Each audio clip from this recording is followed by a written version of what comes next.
Welcome to Gospel Outreach Kairote, where we reach you with the message of Christ and Him crucified. We have a YouTube channel where there are powerful sermons that will lift you and elevate you to another level. You can subscribe, watch, and share. To support with us, you can use the paybill number on the screen. God bless you as we journey together. Thank you. Let's lift our hands as we tell the Lord to reign. Oh, reign, Jesus, reign. Reign, Jesus, reign. King of Zion, Lion of Judah, reign, Jesus, reign. Oh, Jesus, tawala, Jesus, tawala, ni wetu, tawala, Jesus, tawala,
Father, we thank you.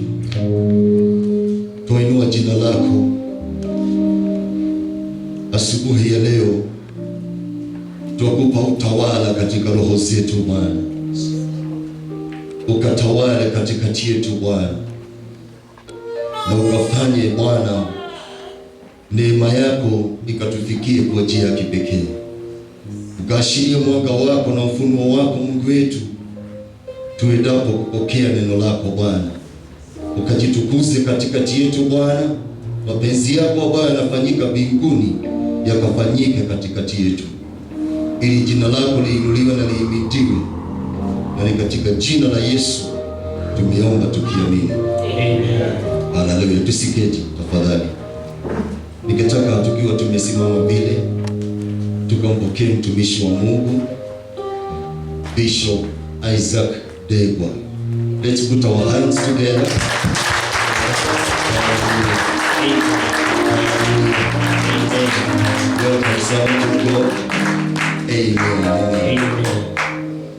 Amen. Bwana asifiwe. Amen. So let us appreciate God again kwa makofi mazuri. Kabla hujakaa chini, ninataka tuombe kidogo, na nataka uombe with a passion kwa dakika moja. Neno la Mungu linasema katika Psalms 78 ya kwamba hata Ephraim alipokuwa na silaha zote za vita, alitoroka adui yake. And I want us to pray for a minute, kwa sababu Mungu ameequip maisha yako kwa njia zote, kupatia silaha zote unazozihitaji wakati wa ubaya, na wakati adui atakapotokea hali ya kutoroka kwako, na wakati ambapo unajisikia ni kama hauwezi, ni kwa sababu roho fulani anatupwa katika maisha ya mtu. Na Daudi anasema hivi kwamba kabla hajapokea ufalme Alipopokea kile alifanya kwanza ni kuhakikisha kile ambacho kinaweza kuzuia washinde vita ni kwamba kimerudi. Therefore nataka kusema we need to restore back God in our lives, the presence of God. Kile kilichokosa katika maisha ya Ephraim ni Mungu alikosa, ni uwepo wa Mungu. Sasa uwepo wa Mungu unapokosa kwa maisha ya mtu, hata kama uko na silaha za kutosha, hata kama uko na magari ya farasi, hata kama sema amen. Wakati tulikuwa nakuja nilikuwa naambia my wife, nikamwambia ya kwamba you remember where we are, na unakumbuka kuna kitu Mungu alifanya kwa maisha yetu baada ya vita vingi vya ugonjwa na taabu nyingi, na tulipokuja kwa madhabahu there is something that happened. Kuna kitu kilifanyika kwa maisha yetu, sababu ninaangalia yale mambo ambayo tuliyapitia hayapo, uzito wa magonjwa haupo, taabu zile ambazo zilikuweko haziko, kwa sababu madhabahu ilinena kwetu. Na kwa hivyo leo ninatangaza madhabahu haya, it has a voice to speak into your life and to change every situation you are going through. Leo ninaomba ukitoka hapa na ukitoka kwa ile mlango, maisha yako na mahali yako, mahali ya countenance ya uso wako ibadilike katika jina la Yesu Kristo. Siifanyike hivyo kwa maisha yako. Bwana nitakaukemia mwovu thini wale tolea teso, and may God surprise you because God is faithful. Na shukuru Mungu kwa sababu ya kazi mnafanya. Mimi niliwaambia we are part and parcel of the work at Kairothi. Sisi tuko sehemu hii. Kwa hivyo kile mnafanya tuko pamoja na tunaamini ya kwamba Mungu atatusaidia. Let me tell you, in the US kanisa haturuhusiwi kukutana kama hivi. Kwa hiyo hii ni neema kubwa. Tondu hiyo tutretekelio kukusanani yoguo, tunakutana kidogo, tunaweka Zoom na washirika wote wanaingia, hata tukipokea members tunawapokea kwa Zoom. Ina ushirika wa pamoja, inatuletea nguvu. Sasa when we don't have lockdowns, hata kama kuna COVID, tunafaa kuchukulia neema hii vizuri na tusichukue rahisi. When we are here, tunapo celebrate, tunapoimba pamoja, tujue ya kwamba kuna watu mahali ambapo hali yao imewekewa ukuta, hawawezi kufurahi vile tunavyofurahi. That is why we should be very aggressive. Ukiona kuna mshirika anakaa nyumbani, umwambie aende US. Tuago huko, no ayue? Aje raika kule ya Washington. Tondukundi kwa ndo matarasha mania. No huko, ando ni marasha mania. Nando matie ko hide under the umbrella of COVID. Atuona dadi yuko ngetureni wotoike ha. Oka, ondokoni udia na supermarket na ndio dia kulia oka nyumba-ini ya Ngai. Thĩinĩ wa rĩtwa gũkũ nĩkuo kũhonera, gũkũ nĩkuo gũteithĩkĩra. Kĩgongona gĩkĩ nĩkĩo gĩgũkwarĩria, ngakuona mũgũnda bandi. Amen. Inua mikono sema asante Yesu. Are you ready for the word? Inua mikono sema I am ready for the word. Ũmũthĩ ndĩna kĩndũ gĩtagwo hot cake. Hot cake. No ũmũthĩ no nginya mũtũrĩre waku ũcenjie thĩinĩ wa rĩtwa rĩa Jesũ. Uria ũnjenjetie niĩ na ũgacenjia family yakwa na ũgacenjia gwitũ, ndahoya ũtugi ũcio Mwathani ũrutĩre wĩra andũ aya wĩra thĩinĩ wa rĩtwa rĩa Jesũ. Are you ready for it? Open your Bibles from the book of Job chapter 22. Ayubu 22 tusome 28 na 29. Na maandiko inasema hivi ya kwamba utakusudia jambo nalo litatendeka, nao mwanga utakuangazia njia yako. Alafu anasema wakati watu wanapoangushwa, nawe utasema kuna kuinuliwa tena, ndipo atamuokoa aliyevunjika moyo. Bwana ni asante kwa neno lako. Ninaomba ubariki watu hawa na uwapeleke katika kiwango kipya. Uinuliwe daima na utukuzwe kwa jina la Yesu Kristo. Kila mmoja sema amen. Sema amen na afya. Na ninataka tutabiri pamoja, na utabiri pamoja na mimi, kwa sababu kuna mambo nitakao kuzungumzia hapa itakayokuwa mzito sana. Leo nina theme ya ujumbe huu ya kwamba mahali pako ni juu. My praise is at the top. You can write that thing, that my praise is at the top. Now, nataka uinue mikono yako, sema my praise. Now, nataka utuzungumuze pamoja, tujitabirie. Sema my praise is at the top. Sema kwa Kiswahili, mahali pangu ni juu zaidi. Na useme kama mtu anamaanisha. Najua kuna hali ambayo ime-intimidate maisha yako mpaka imekuweka chini ya meza. Sasa nataka uinue mikono, sema mahali pangu ni juu zaidi. Haya, uga handu hakwa haria hamure ni iguru muno. Nikwenda kukuonia umuthi what God is going to do kukupitia kama kuna kitu kinaweza fanya jamii, watu waliokuzunguka, watu ambao wako katika hali nzito za kivita na mateso katika maisha yao, na waone mabadiliko na matumaini kwa maisha yao, ni wewe kukaa mahali Mungu alipokusudia ukae. Because your place is at the top. Mahali pako ni juu zaidi. Na hapo ukikaa hapo utakuwa tumaini, utakuwa nguvu kwa watu wengi ambao maisha yao wanapitia katika sarakasi na vita kwa maisha yao, kwa sababu wewe umekubali kukaa mahali Mungu anataka uwe. And your place Mungu ambapo anataka uwe, it is at the top. Your place is at the top. My place is at the top. Mahali pangu ni juu zaidi. Na kwa hivyo nikikaa pale, Mungu atatukuzwa daima. Now, let me take this to another level na nikueleze ya kwamba Mungu akitaka kukupeleka mahali pa juu, huwa anaenda mahali pale na anakilia kila chochote ambacho kimekalia mahali hapo, ili kuhakikisha pana vacuum kwa sababu yako. Anahakikisha hakuna mwanadamu anaweza kuwa amekaa pale. Anamtoa yeyote ambaye amekalia mahali pako pa juu. Anahakikisha ya kwamba hakuna tabu, hakuna uzito ambao unaweza kukalia mahali pako pa juu. Anauondoa. Hakuna adui, hakuna pepo anaweza kalia mahali pale pa juu. Katika Isaiah 45 verse 1 anasema kwa Silas, anasema nitaenenda mbele yako mimi, wewe Silas, nitaenenda mbele yako, na anasema nitavunja kila aina ya kila lango la chuma, au baadaye nitakupa utajiri uliofichwa katika giza. Anasema nitaenenda mbele yako. So what God want to take you to the top and to a place where you are supposed to be, he goes before you. Anaenda mbele yako, anakutayarishia pale, na anahakikisha amefanyia chochote ambacho kinaweza kuwa kizuizi kwa maisha. Let me tell you today, your battles has already been won. Vita yako tayari Mungu ameishinda.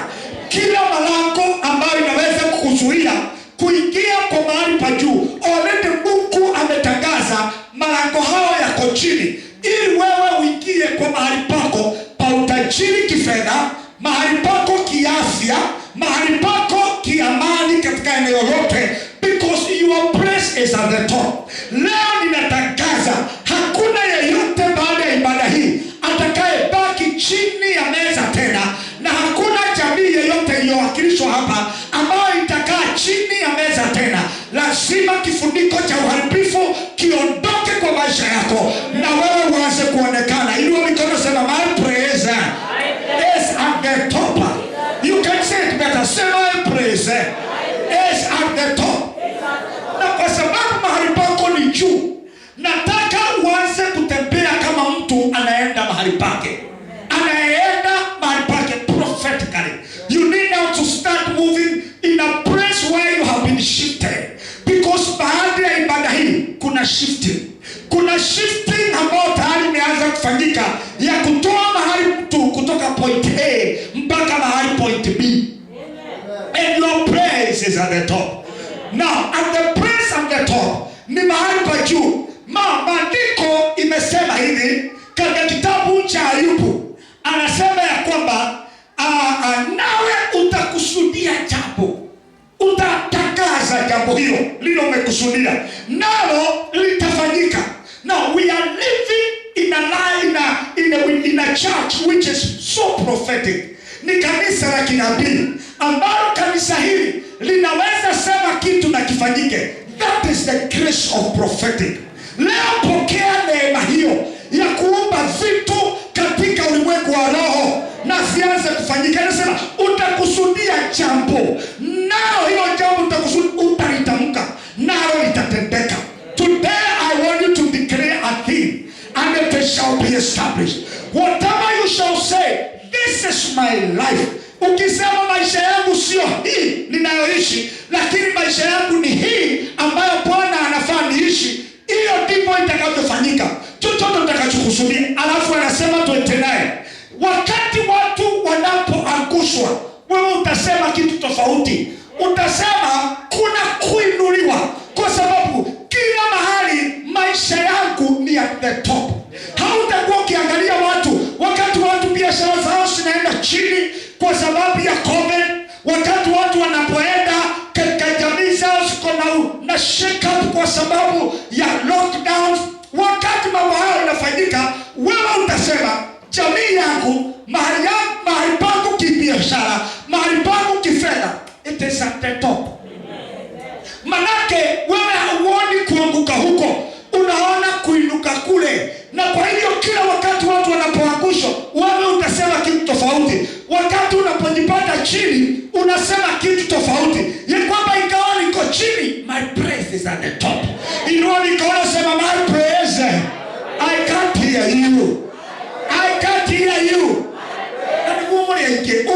My praise is at the top. Pokea neema ya kwenda mahali pa juu kwa jina la Yesu. Because your praise is at the top. Your praise is at the top. Now, if you want to know the mind of God over your life, kama unahitaji kujua mawazo ya Mungu juu ya maisha yako na kile anachofanya, unaenda katika Mwanzo. Now, in Genesis chapter 1 verse 28, anasema hivi, kuna maneno mawili ninapenda kati ya mengi maneno pale, but I have two words ambao katika ujumbe huu ninapenda. Inaitwa have dominion. Everybody say have dominion. I can't hear you. Anasema have dominion. Dominion ni neno linatokana na Kilatini ambalo linamaanisha lording over. Lording over. Lording over. Yani kuwa kuwa Bwana juu ya. Kuwa Bwana juu ya. Kuwa Bwana juu ya hali iliyokutesa. Kuwa Bwana juu ya mambo yaliyotesa jamii yenu. Kuwa Bwana juu ya. Today there is a shift. Today there is a shift. Mambo iliyokukalia, you are lording over them. Mambo ambayo ilikuwa adui kwa maisha yako, you are lording over them. Umaskini na tabu ya kila hali ambayo ilikutesa na ya magonjwa, you are lording over. Neema ambayo Mungu aliachilia kwa maisha yangu wakati nilipokuwa nimefinywa na kansa na nikiwa India, nilikuwa ninakufa na jamii yangu ilikuwa imekosa matumaini. Today God gave me grace. Aliachilia neema to lord over kile kilikuwa kimenikalia. Today in Jesus name I pray whatever is lording your life, you lord over. You lord over. Inaonekana sema I'm lording over that situation. Kutoka leo ninatangaza uwe juu ya hali hiyo. Ungesema amen na afya. Mungu wafanya kaitaka kutaimie. Ni uelewe hii ya ndoka yule. Kwa jina la Yesu kama iko. Because ukishika hii na ukimbia na it will change your life. My praise is at the top. I say my praise is at the top. You know sema my praise is at the top. You are loading over. Now I love another word. If you go to Deuteronomy 28 verse 13. Deuteronomy 28 verse 13. Anazungumza kuhusu maneno mengi pale. But I love this. Anasema, na Mungu anasema hutakuwa mkia, utakuwa kichwa. Alafu anasema kitu kingine. Na akasema na mahali pako patakuwa juu pekee. Juu pekee. Read that one. It's very very powerful. Anasema, can you read it? It is very very powerful. Can I read it for you? Inakuwa mzuri kwa sababu nadhani waeleze hili. Mahali pa kanisa hili ni juu. Kwa sababu kuna kitu Mungu anaenda kufanya baada ya sauti hii, kwa sababu hii miti ambayo imefunika sehemu hii, hii madhabahu ambayo iko hapa, ina masikio. Hii mchanga ina masikio. And I'm giving a prophecy. This is not our praise. Our praise is at the top. Kuna wakati utaingia kanisa hili itakuwa imejaa screen kila mahali. Itakuwa imejaa screen kila mahali. Natangaza mchanga huu, cathedral ichomoke kutoka chini. Na uzuri wake kwa sababu mahali petu ni juu. Mahali petu ni juu. Nataka muanze kuona hivyo ili uwe na matumaini wakati ambapo tunapotangaza ya kwamba tunataka kujenga. We are not just saying kujenga because it is so prophetic. Our praise is at the top. Our praise is not here. Our praise is there. Na wakati wote kwa nikisema enda katika Deuteronomy 28, watu wa media wanaweka tu. Na inakuwa hivyo. Na inakuwa hivyo. Na ifanyike hivyo kwa kanisa hili. Na ifanyike hivyo kwa jina la Yesu Kristo. Imani yako iko na kasoro. Imani yako inasema vibaya. Tunaunga wega duga imani na afya. Ndio na mimi duga imani. Now katika hiyo Deuteronomy, angalia Deuteronomy 28. Deuteronomy 28. Anasema hivi verse 13. Very very profound. Anasema Bwana atakufanya uwe kichwa wala si mkia, haujeuka imani. Kama utazingatia maagizo ya Bwana Mungu wako ninayokupa siku hii ya leo na kuyafuata kwa bidii, daima utakuwa juu. Daima utakuwa juu. Daima utakuwa juu. Daima utakuwa juu. Daima utakuwa juu. Anaomba anasema kamwe utakuwa chini. Ili mnaijua, anaomba daima utakuwa juu na kamwe hutakuwa chini. Leo anaitelekea kwa ujiara ndarekia. Daima utakuwa juu. Inua mikono sema daima. Ndio kuona hinya. Daima. Ndio kuona hizo shukari. Ati mtu ana hinya ukirogo. To intimidate kio ndukilia kwa akingwa na kuvinde. Atuna wewe madhile ile. Na ndio hata kanyone ne tara. Na branch. Kweke. Furiza. Mekereko. Na mwisho iso sio sio. Kwa maana emwe ongoza ndio la vile ongoze. Ndio waleto na Yesu. Sema daima. Usema kwa sema daima. Nitakuwa juu. Na daima. Sitawahi kuwa chini. This is your inheritance in Jesus name. Pokea hiyo neema ya kwenda mahali pa juu. Na anasema daima utakuwa juu na daima hautakuwa chini. Now in Revelation 12 verse 13 there is a scripture I love. Maandiko nasema na yule joka alipoona mama mtoto amechukuliwa akageukia mama. Ni maandiko nasema akaanza kumtesa yule mama, akaanza kumsumbua. In the process Mungu akampatia yule mama mabawa mawili kama ya tai. Maandiko nasema akaruka akaenda jangwani kwa mahali pake. Now your praise is at the top. Now mahali pako ni juu. Leo natangazia kila mmoja upokee mabawa ya kuruka mahali pa juu. Akamwacha joka chini, akaacha mateso chini, akaacha maumivu chini.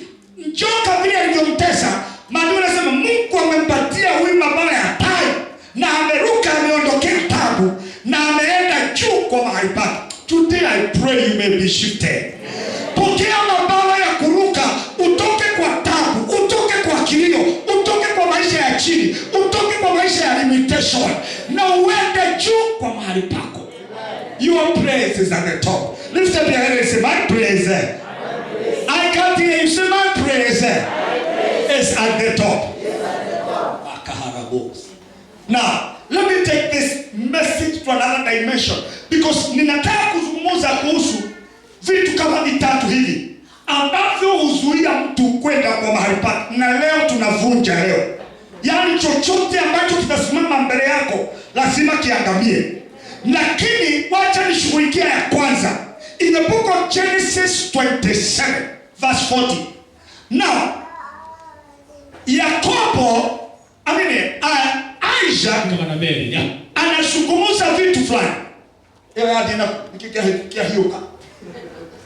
Now Isaac anasema hivi kwa Esau. Esau yeye alikuwa mzaliwa wa kwanza na baraka ilikuwa ya mzaliwa wa kwanza. And therefore now Isaac is speaking some words to Esau.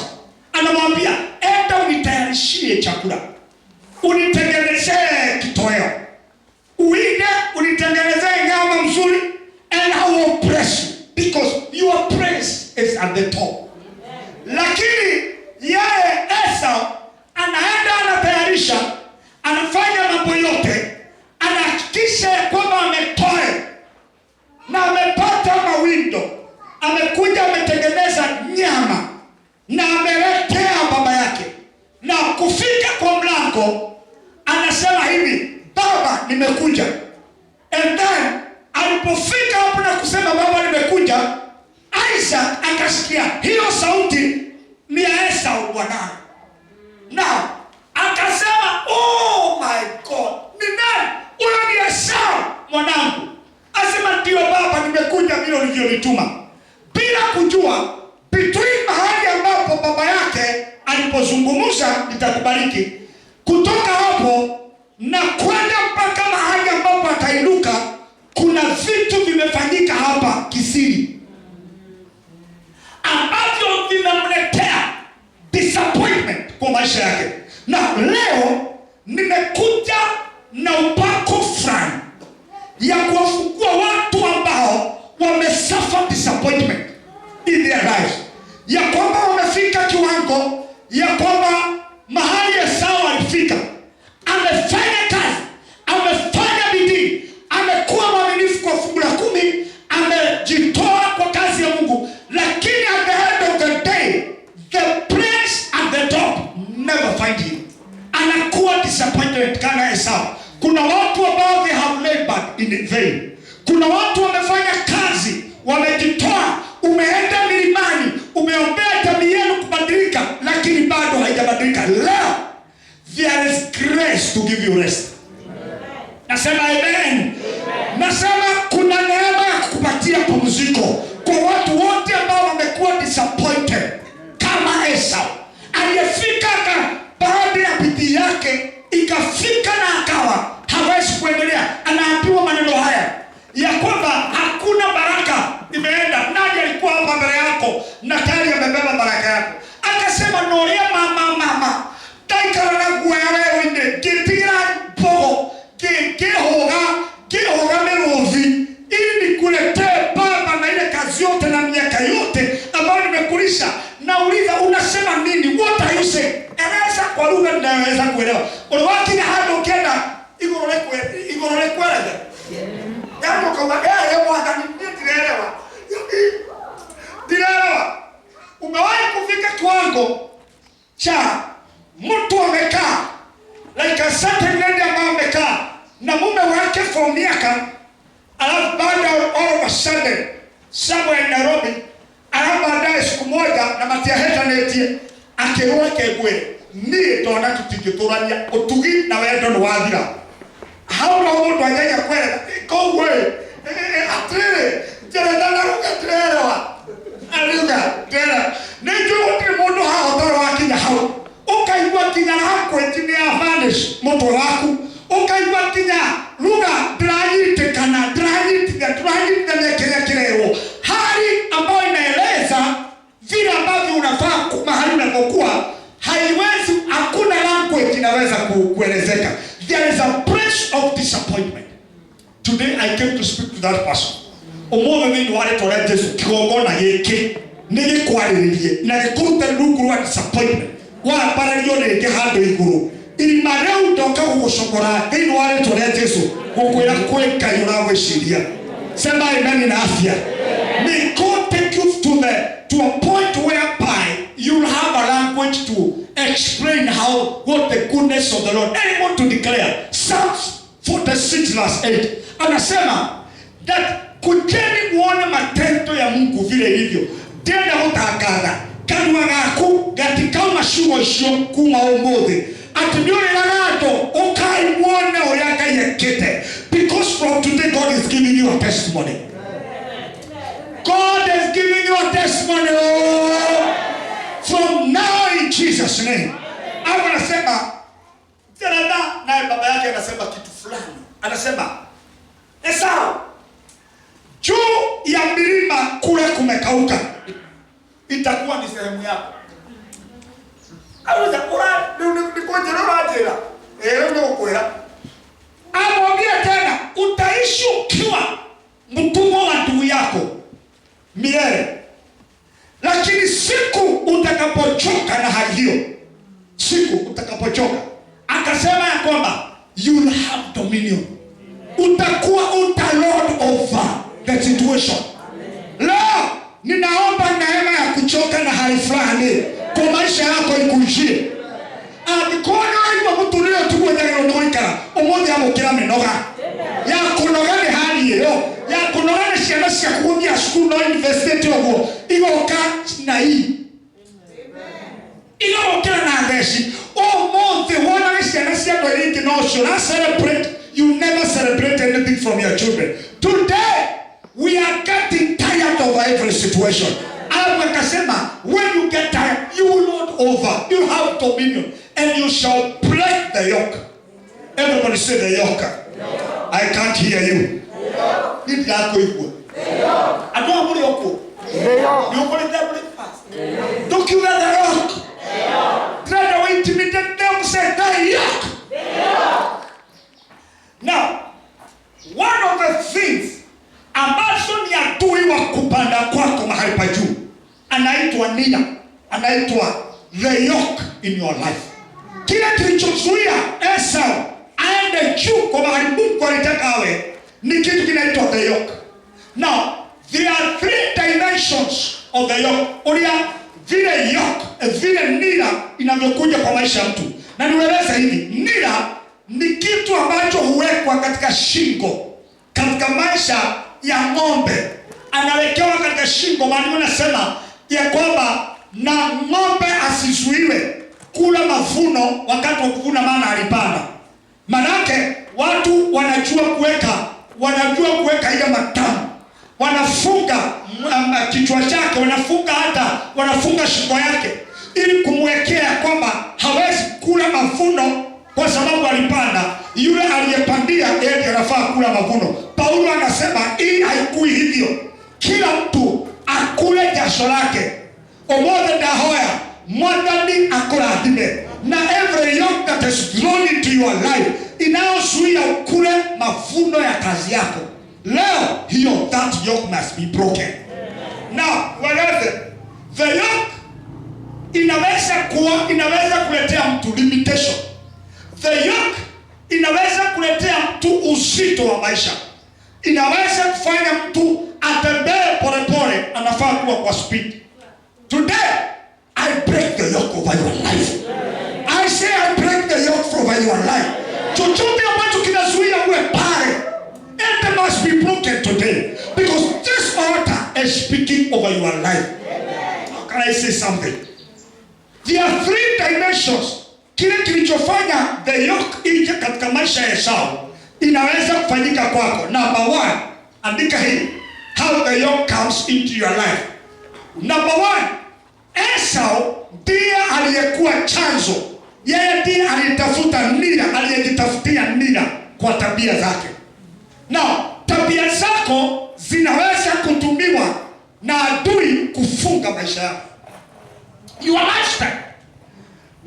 Na ilifika Esau wamefika mahali na siku moja amepata njaa. Alafu akafika kwa Yakobo ndugu yake. Anamweleza, tafadhali nipe kitoweo. Naye Yakobo anamwambia, kama unataka kitoweo, unipe haki ya uzaliwa wako wa kwanza, na mimi nitakupatia kitoweo. Now, Esau anasema hivi, kwa nini nife na njaa na hii kitoweo iko hapa? Akasema, I don't need to die in this situation. Akamwambia, chukua. Now, let me tell you, kile umeuza kwa maisha yako ndicho kimefanya maisha yako ikawa na limitation. Kile kile umeuza. Kuna watu wameuza very precious things. Na wakati Yuda alimuuza Yesu ambaye ni kitu cha dhamana, akanunua maisha ya frustration na majuto, mwisho alijinyonga. Na maisha ya frustration na disappointment kwa sababu ya kitu cha dhamana ulichouza itamalizia mtu aidha kufa kifo cha haraka, kwa sababu utaanza kupandisha sukari, ukikosa la kuuzia unaukunywa wewe. Unaanza kuwa na stress ambao huwezi eleza, unapatwa na depression. Ni todo niwetirie kiria kingia gukimbeire ukigura indo itarecia mucia, ukigura kiria wagurire muturaini waku ni mutura wa frustration, na kubu ukirekereria kiria kigoro muturaini waku. Today there is God in heaven who has mercy on us. Now Yusufu walimuuza ndugu zao, wakamuuza aliye precious, maisha yao ikapigwa na njaa, wakaanza kupitia hali ya uzito.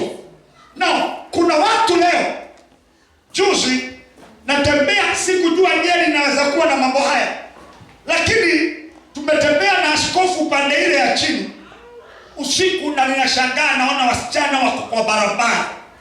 Aliyetu metilie kitu kitabo conscious, metilie mbele yao, yani mundu ucio nieragete muturaini wake. Kwina heho mbevo ya mbevo iria nene na mai hivyo. Niliona mpaka Washington kuna wasichana wanatembea karibu hili, na ndio ni Indians no goja mwandani alikoni. Now let me tell you something.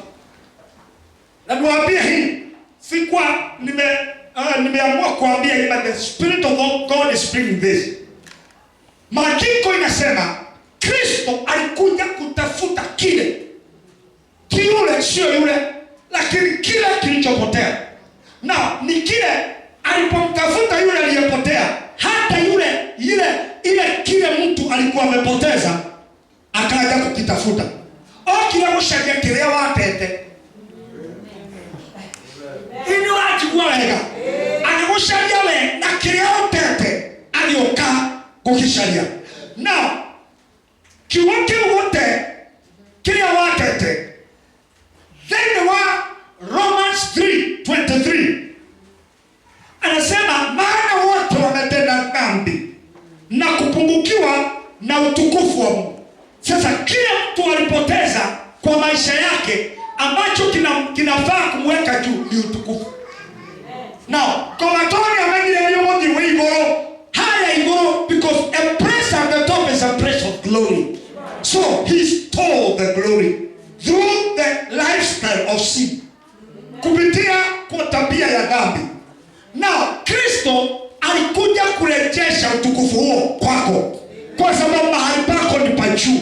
Kile ulichopoteza kwa njia ya kuwa reckless, bila kujua ukauza kitu cha dhamana, kile ulichopoteza kwa sababu ya wazazi wetu na babu zetu kuwa reckless, wakapoteza wakauza maisha yetu, leo the Lord will restore to the children. Na niwaeleze hivi, the word restore is very profound, kwa sababu inatokana kwa maneno mawili. Re meaning again, and store meaning mahali vitu huwekwa. Sikiliza, Kristo alikuja kurudisha vitu kwa store. Ili uwe na utukufu, lazima uwe na kila kitu kwa maisha yako kwa store. Leo kama hoki yake break the store and he stole the glory and he stole the pressure. The Lord came ili aweze kurekebisha store na kurudisha kile adui alichoiba na kurejesha kwa store, ili uwe complete kwa kila kitu. Leo chochote kilichochukuliwa kwa store yako, may it be restored in Jesus name. Restore again. Rejesha tena. Rejesha tena. Inua mikono, sema my praise is a praise of glory. Inua kuhagado kugahuga, my praise is a praise of glory. Omode ndo ciakuona nĩ ikomaka, tondũ Ngai nĩakũhumbarĩri, tondũ aracokia kĩrĩa gĩothe kĩrutĩtwo thitoo. Kristo anachokia nigetha ugie na riri. Kile kimechukuliwa kwa harara yako, the Lord is restoring. He is restoring. Now, maandiko inasema ya kwamba huyu akaachilia kitu cha dhamana, na tondo achilia yatoro ogwo, in the process he lost the blessing. Omono tongeraje horo wa Kai wa Abraham, Isaac na Esau, because the place of Esau was the place that was taken by another. Omono da declare mundu wothe wikaire haria wagirwo ni haku, yeyote ambaye occupy mahali pako, today the Lord will go before you and he will remove the person. Mundu wothe wikaire kule ofisini unafanya kazi, kila mahali ambapo unafanya kazi lakini hujawahi pata promotion, na wewe ni mwalimu, hujawahi pata promotion, na vile umeapply hujawahi inuliwa mahali pako pamekaliwa na mtu, the Lord will uproot the person and then shift you to your place. Say, my place is at the top. You know, because that place cannot be occupied. It's only me that will occupy. You know, because asante Yesu. Ungesema asante Yesu ina afya. Sema tena kwa sauti asante Yesu. Because your place is at the top. Everybody say amen. Now, tabia ya mtu inaweza kuwa sababu ya kifungo kwa maisha ya mtu. Lakini katika kitabu cha Proverbs, andika. The book of Proverbs. Let me tell you the book of Proverbs. The Bible says in the book. Another dimension, andika. Ilitokana na tamko la mtu aliye juu ya mamlaka. If somebody who is in authority, awe mzazi wa kiroho, awe bosi yako, awe mtu yeyote aliye juu, akitamka neno lolote juu yako linaweza funga maisha yako usipolifanyia kazi. Na let me tell you, wazazi tulio hapa, ashariana wote hawa moko mgethegio Yesu. Wazazi wote, kama ni mzazi ni wa mikono sema asante Yesu. Nataka niwaonye leo. Be very careful the words you speak to your children.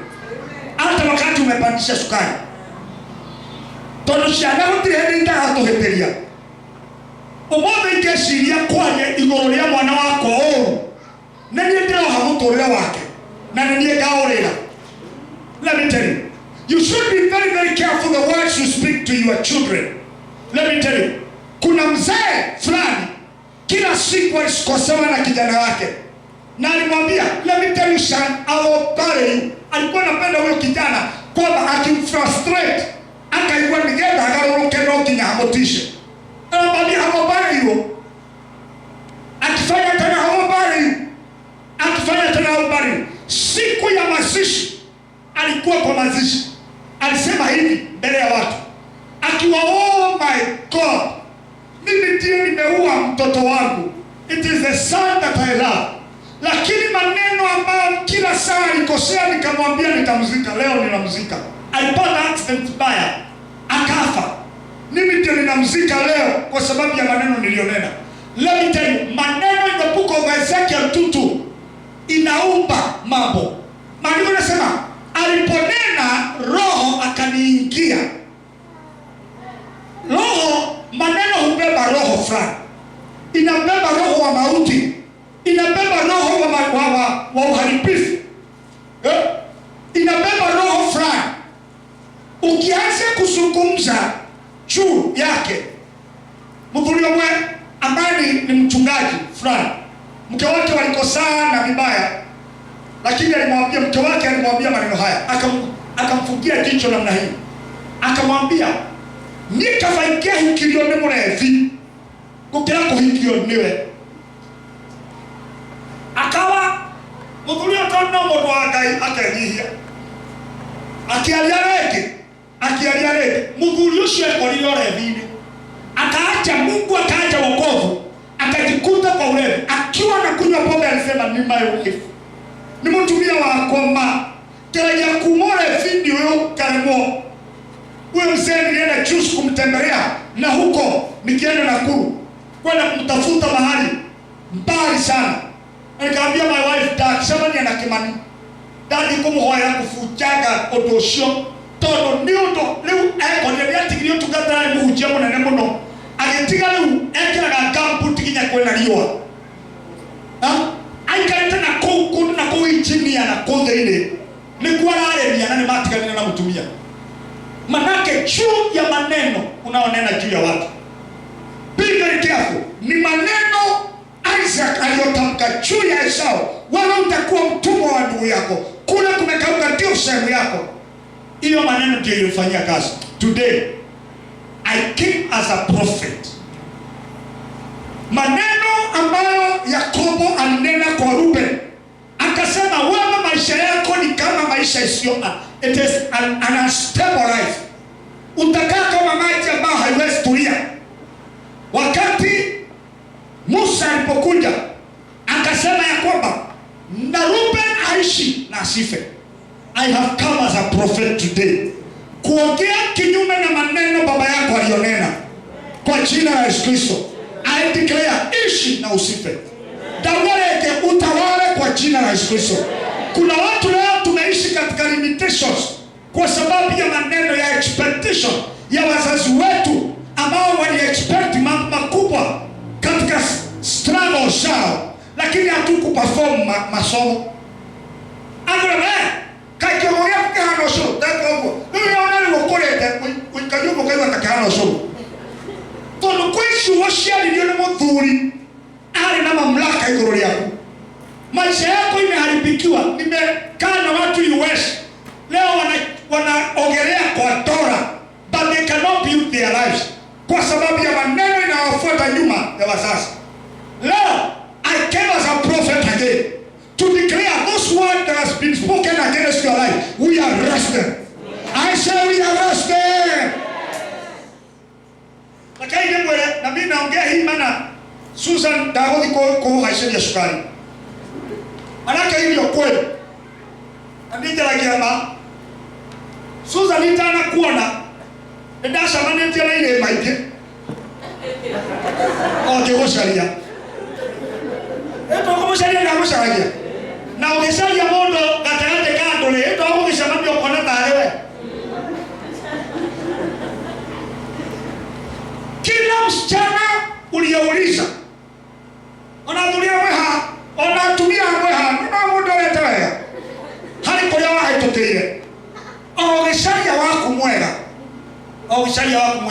ali watigire akimara Yeshugo amrake ngore nini watiga ogu watika tukona wega na kwa mali kama ya usidharau kifungo maana kinaweza kazwa. Every time the words that has been spoken against your life and against your marriage by someone ambao umeachana ambao haikuwaka, you need to arrest those words. Lazima upate hekima. Maandiko yanasema katika Proverbs 9:11, mwenye haki anafunguliwa kwa maarifa. Obothe amokira umenyo uliokuhora. Kuna mambo ambayo yalinenwa na watu hivyo. Leo ilibidi niende mlimani kuvunja maneno ambayo inaweza fanya ndoa yangu ikose kusimama. Maneno yaliyonenwa na watu, maneno yaliyonenwa na hawa mama, maneno todo tuayonjera ile. Maro meshiria owango kama meshiria. Todo ukimaneta na kwa mundo wa ndivigi yako. Lakini Mungu ametuseta mahali. You need to break the words of men. Omoge nino wale torete so toya mamlaka kujitashuja shule shale tuigoro ya kihiko gyaku igoro ya family yaku igoro ya destiny yaku igoro yaku kuko no igoro nino wale tore. We are arrested. We break them on this altar in the name of Jesus, and I declare your place is at the top. The place of your children is at the top. The place of your ministry is at the top. Sabai na afya. Your praise is at the top. You know, because my praise is at the top. Nataka uamini hiyo. Na ufunje maneno ya wanadamu. Na maneno iliyo hai ambayo inakufanyia kazi kinyume na maisha yako, leo we dilute it. It will not work against your life and against your children. Ini wale tuna Yesu. Sema amen. Dimension ya tatu ambayo inamfanyia Esau kazi ya ambayo inaleta nia ni dimension ya evil patterns of life. Evil pattern inaweza kuwa ni family pattern, inaweza kuwa ni kazi kuna unakofanya kazi in your life. Kuna watu leo niwaeleze, they are suffering as a result of evil patterns ambazo wamekalia. Miundo mbaya ya maisha. Esau ukiangalia kule nyuma, kila baraka ya mzaliwa wa kwanza ilichukuliwa na mtu wa nyuma. Yule ambaye ni Kain, ambaye alikuwa mzaliwa wa kwanza, yeye alikosa kibali na Abel akawa anabarikiwa. Ikabidi huyu kijana muue. Angalia pattern hiyo. Ishmael ndiye alikuwa mzaliwa wa kwanza wa Ibrahim, lakini baraka imeenda na Isaac. Angalia another pattern. Ephraim ndiye alikuwa mzaliwa wa pili wa Yusuf, lakini Manase yeye ndiye alikuwa mzaliwa wa kwanza, lakini baraka imeenda na Ephraim. Umeona hiyo? It is a pattern. Atekwanyukia hadimo githia na mundu ya munini. Wewe ukiona na mundu yokuete ritwa ryaku, wana na muturire wa andu aria othe makuete maritwa ritwa ryaku, mamisara kiria kiage no gukorwo gikia. It is a pattern. Today I deliver your name. Today I deliver your life. And I declare evil pattern ambao umeikalia ina exchange baraka yako, inachukuliwa na mtu mwingine, ama ina watu ambao walikuwa wewe katika nyumba yenu. Baba yako ndiye alikuwa mzaliwa wa kwanza wa nyumba hiyo. Not to kwenda pata ndani wa family hiyo. Ulia wa benda mukagira kirathimo gyake. Sasa wewe mmepokea baraka ya nyuma. Kuna mtu mwingine ameshine, and kwa wewe ndio wameshine kuliko nyinyi. Na mmefanya bidii. Leo kwa jina la Yesu Kristo, I declare connecting you to the pattern of Christ. The Lion of Judah. Dadikile ya mwana ya murathime. Dadikile ya kaya mukore kuma kwa hivyo patterns. Inua mikono sema my praise is at the top. Umewahi kwenda mahali mkafanya kazi, kila mtu ambaye anafanya kazi kwa hiyo area, kwa hiyo department anapakwa matope ya corruption. Anapakwa tu matope ya corruption. Susan ile ofisi anafanya kazi ya serikali. Hapo anafanya kazi. Alipokuwa akiingia alilia. Adendehe daikira wa ofisi. Omiakae modo ni afuta kwa. It is a pattern in that office. Na unafutwa na corruption. Amefanya kazi miaka 4 hapo kwa hiyo ofisi. Na dada uma. Na dakuma na kiriaga kile ndio transfer kana promotion ile hano hagoika hau na ndamra ndogotira kibwaya maguta kibra dire muthuri waku leo ndemona pi na nataka na your level will be at the top. You are secure in that job. She is secure na leba ndako muthira ke mafuta wera. Our place at the top ni mundu wothe wa muna wakuna ukamwira tafuta mundu uyo tondu kuria andu magirwo ni kufutwo wira matige kwana ngari Ngai atokirie Jakubu na indo cia Labani, akapora mtu akapea huyu mundu wa kirathimo. Bado nasema kwamba the blessings, the prosperity of the wicked belongs to the house of God. Kainua munyotoka kuma kwe mundu mwaganu anegera mundu muthingu. Kuna watu wataporo so that you can be at the top here. Kwa maraba ni mako ushoito nigetha Ngai akwambararia handu haku in the mighty name of Jesus. Inua mikono sema asante Yesu. Kuna mtu akiwa juu ya mamlaka anaweza ondolewa. Tondu Ngai niliambia watu juzi, nikawaambia ya kwamba kuna watu Mungu anaweza ua. so that you may return. Anamwambia malaika, anamwambia Yusufu, rudisha mtoto Bethlehem. Manake yule Herodia aliyekuwa anatafuta mtoto amekufa. Kwa hiyo ndo akitoa moyo wale Gotherema.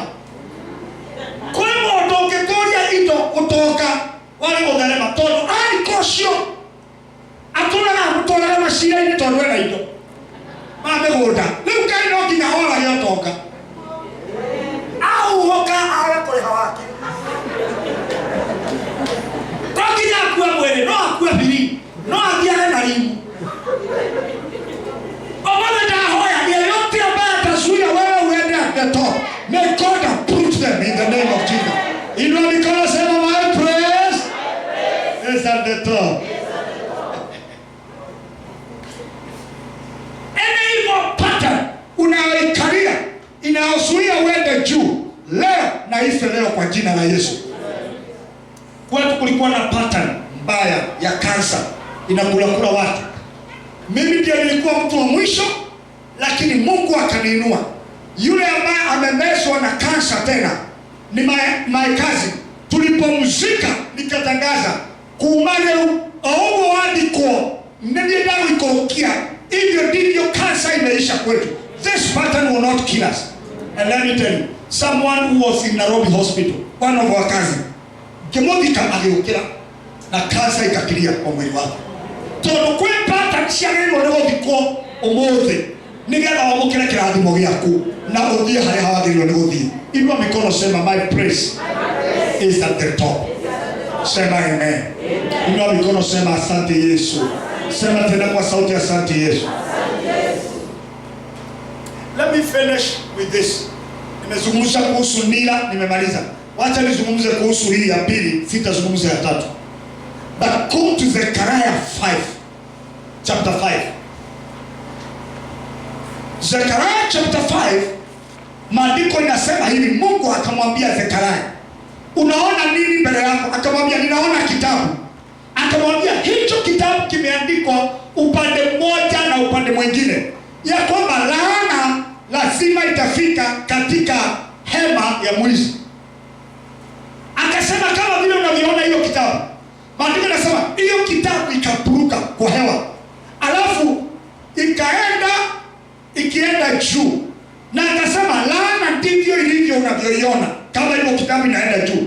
Akasema lakini laana lazima imtafute nyumba ya mwizi ama mnyang'anyi, mundu wothe utari mwega kirumbi gicaragia handu ha guikara. Na niwaambia hivi, in Proverbs 26 verse 2, maandiko yanasema hakuna laana isiyo na sababu. Hakuna laana isiyo na sababu. Tukanaye koina ndio ni shugo ati mundu kwi murogi waria shugo wagiriirwo ni kuga angikorwo gutiri na gitumi itikorutira wira na ndaresti shugo cio na ndacikuja, tondu gutiri mundu wagiriirwo ni undu angikorwo ndwikite huru kirumbi gitike kunyita. Let me tell you something. Kirumbi kihana nyoni.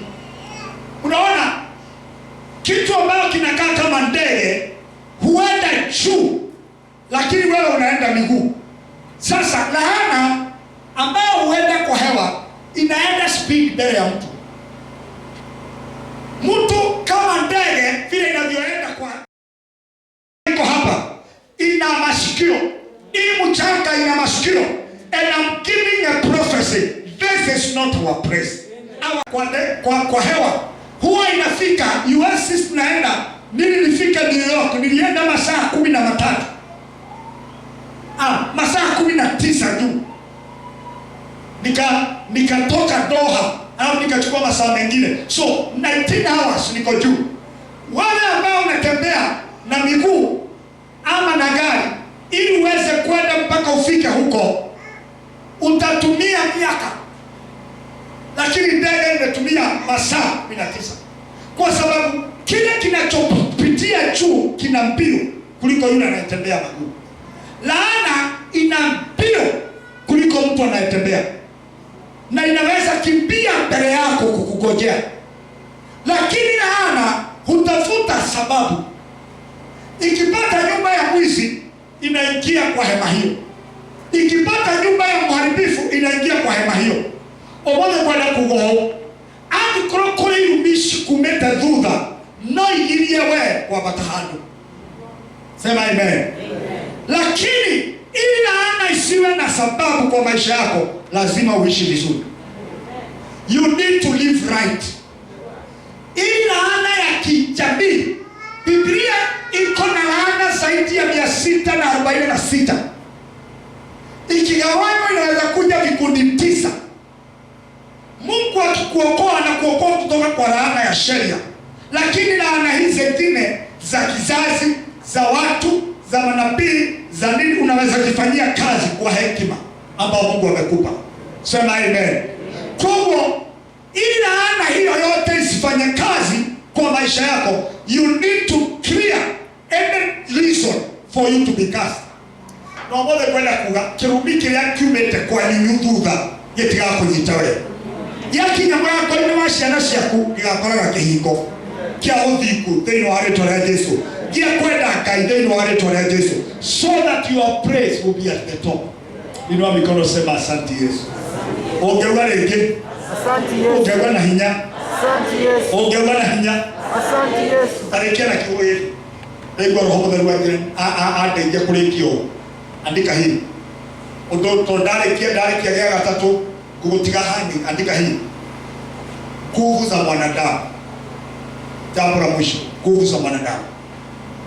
Andu no magirie ugakinya haria ufatie gukinya. Na mnakumbuka yule mwanadamu mzee katika Yohana ambaye alikaa katika ile maji, ile kisima miaka 38 mama. 38 years.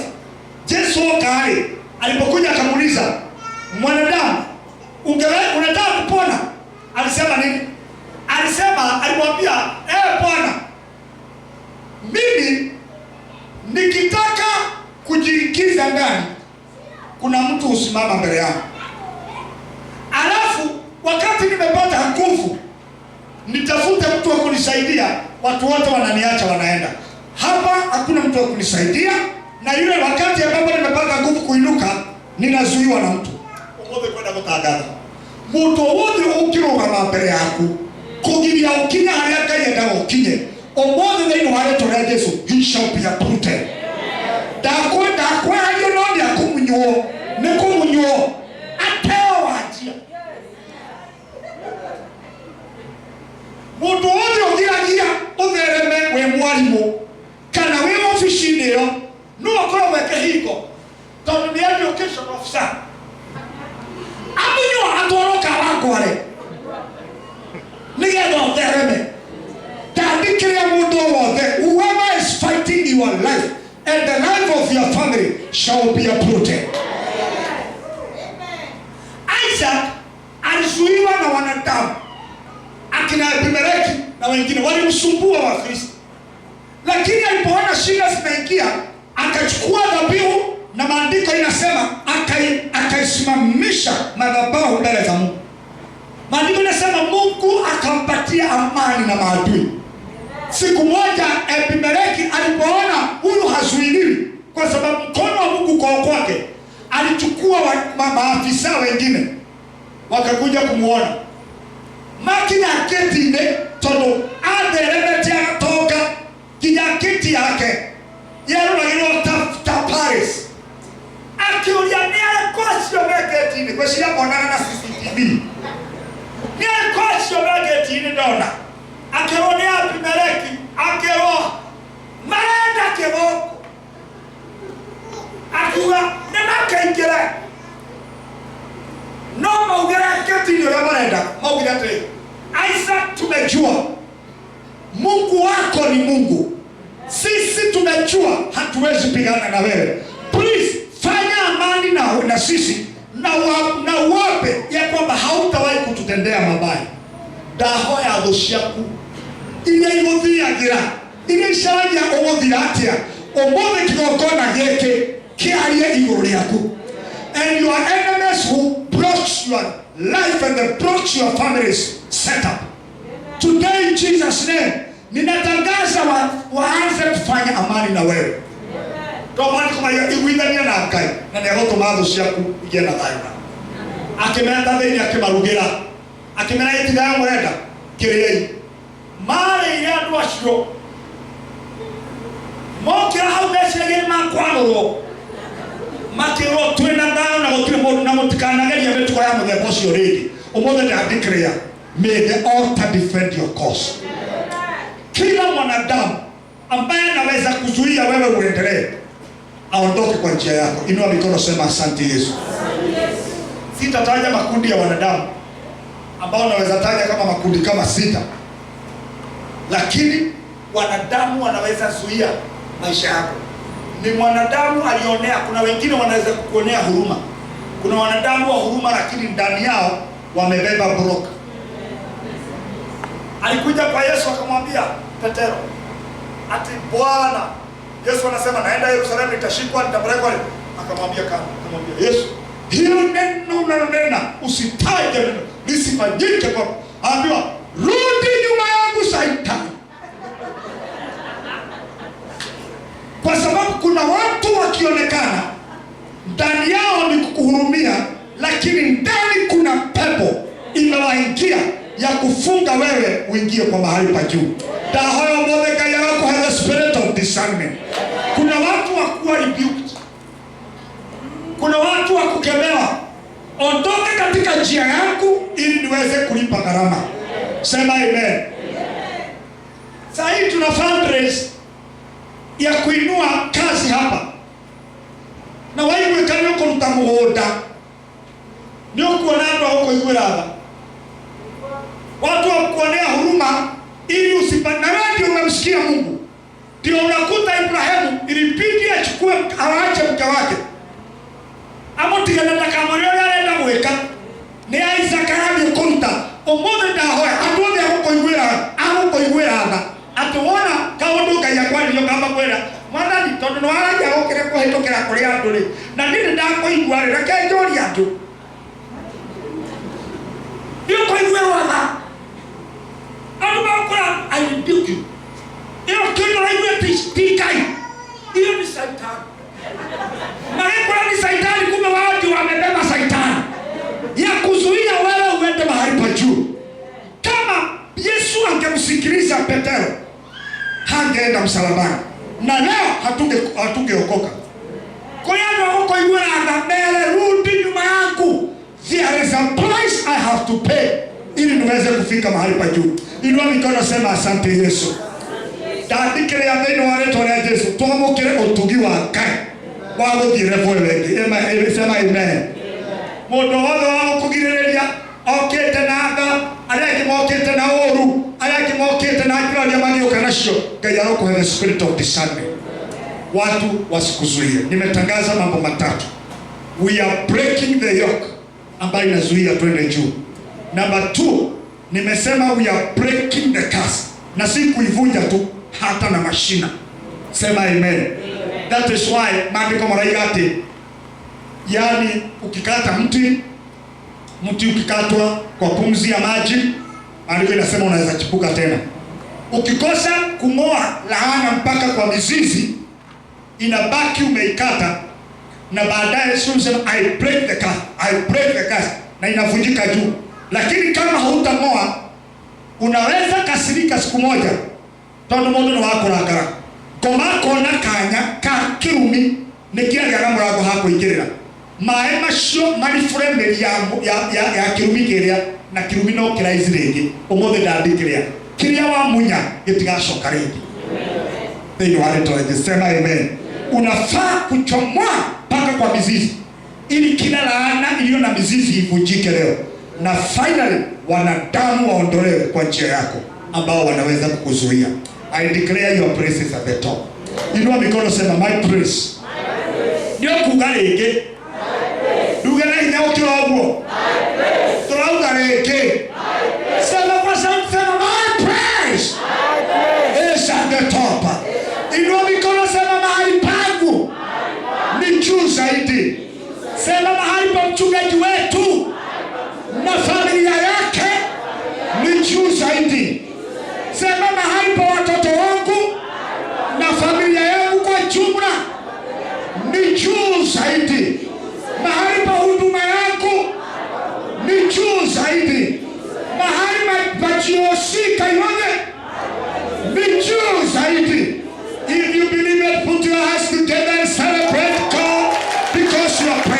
at the top. Your praise is at the top. Simama kitu.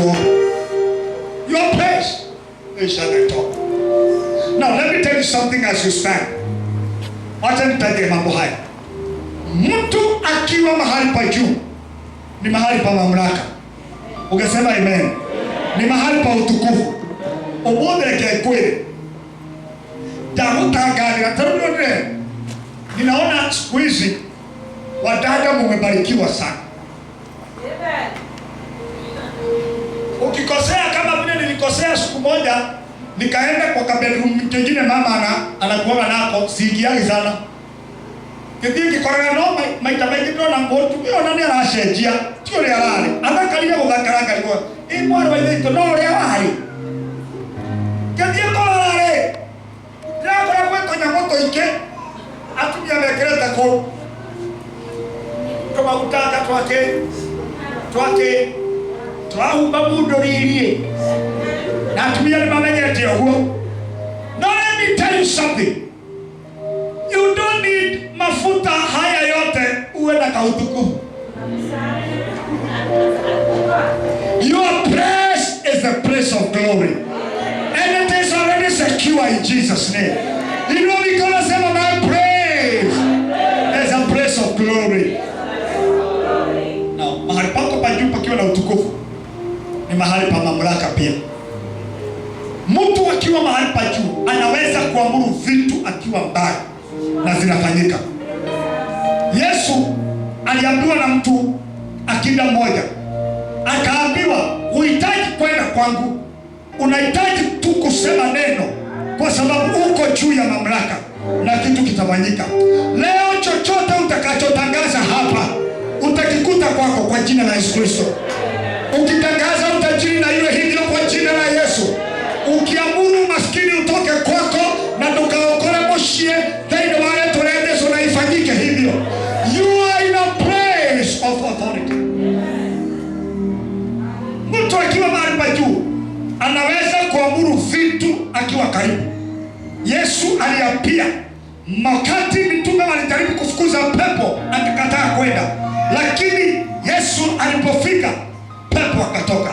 Today I want to declare, because your place is at the top, ukifika kwenu nyumbani kuna vitu vita align, kuna vitu vitaingia kwa mpango.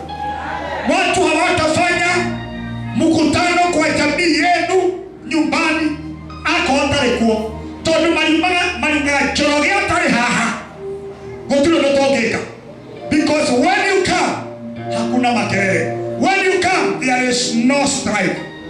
Leo ninaomba uwe suluhisho ya tabu. Sema amen. Kuna vitu tu akiwa juu ya mahali pa juu anaamuru vikiwa karibu na anasuluhisha shida. Daudi akagira wewe ni suluhu kama president wa Tanzania. Wewe ni suluhisho kuanzia leo in Jesus mighty name. Kule kazini unafanya kazi, when you are absent watu watasema mkutano haufanyi bila nani. Now finally, mtu akiwa mahali pa juu hata nguo zake na jina lake linamwakilisha. Umuthĩ nĩ kwenda gũtangatha wauma nduka-inĩ yaku harĩa we ũkoragwo na mpesa na nguo na kĩ, na kũrĩ na mũndũ ũngĩ wĩigĩte o ta nduka o ta ĩyo, no nĩ wathiĩ ranji na customer oka arauga ndĩrenda nguo ĩno, akerwo kwĩna nguo ĩngĩ haha, ũcio nĩ athire ranji, ũcio ariugaga nĩngũmweterera. Because hata nguo zako hata biashara yako itakuwakilisha kwenda kuga kila gigi waku yetikoyo neoke customer aku matikaiwa neoke ugaenda na afya kila gigi asia shaku yetikoyo neoke shukuru ya asia na shaku degadio neoke. Your position and the position of your children is secure. May it happen in your life. Kazi yako haichukuliwi na mwingine, na kama kuna mtu ambaye amechukua kazi yako leo atoke kwa nafasi yake ili wewe uingie. Your praise is at the top. Inua mikono yako. I can see that situation as you lift up your hand. The Lord today will cause that situation to come down in the mighty name of the dead. Okay, we as I pray in the mighty name of Jesus Christ. Continue pray for a minute in the mighty name of Jesus. Tagada ultimatum yake uruke ukikunyururagia na kinyururagia family yako thĩinĩ wa rĩtwa rĩa Jesũ giathe kumorore kĩrĩa gĩtirĩ na hinya igũrũ yaku in the mighty name of Jesus. Mighty everlasting Father, ninakushukuru kwa sababu ya neema na ukuu wako. Asante kwa sababu ya watu wako. I believe that message has been a blessing to you. Thank you for watching. You can subscribe, you can like, you can share. If you are not born again, that is, you've not given your life to Jesus to be Lord and Savior in your life, you can make this simple prayer after me and it will change your life. From today, you can say, Lord Jesus, I come to you. I know that I'm a sinner. I'm not worthy before you. And today, I repent of my sins. I pray that you have mercy over my life. Wash me by the blood of Jesus. I give my heart to you. I give my life to you. And from today, I'm born again. Thank you, Father, because of receiving me. Thank you for writing my name in the book of life. From today, I'm a new creature. In Jesus' name, I pray and I believe. If you have made this prayer after me, the Lord has saved you. You are today a new creature. You are a child of God. You are born again. May the Lord bless you so much. If you happen to come from roundabout Kairode, you are most welcome to join us in gospel outreach. And if you happen to be coming from far, just look for a Bible-based church, a place where you go and fellowship with the believers and grow in the Spirit, and your life shall never be the same again. God bless you. Amen.